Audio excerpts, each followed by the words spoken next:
Osim svežeg i smrznutog voća, na probirljivoj svetskoj pijaci traženi su i naši džemovi, suve šljive, med i šumsko voće.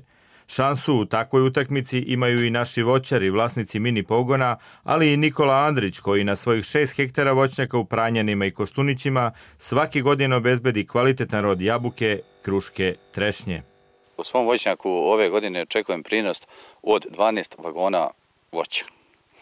To je zato što sam primenio prskanje i na vreme i što imam navodnjavanje, sistem za navodnjavanje kap po kap.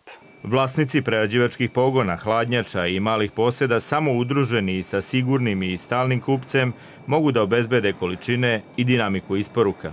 Ova fabrika je od velikog značaja za Koštuniće, a i za širi region, zato što mi otkupljujemo velike količine voća. Znači, prvo ljudi mogu da zaokruže sad svoju proizvodnju, koja su ovde se bavili samo poljoprivredom i dolazili su im razni nakupci i otkupci. Znači, sad mogu da dođu, da pogledaju, da zaposle svoje članove porodice, da rade. Cilj nam je da zaposlimo što više ljudi, da povećamo proizvodnju, da povećamo izvoz. Posebno raduje povećanje površina i proizvodnje šljiva.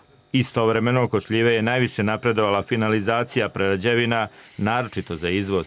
Bitno je to da svake godine raste otkup šljiva od proizvođača. Tako da, na primjer, pre 5 godina od nekih 30.000, 40.000 tona, to je u ovoj godini došlo do cifre od blizu 80.000 tona. Zašto je to dobro? Dobro je zato što neposredni proizvođač dobije jako brzo novac.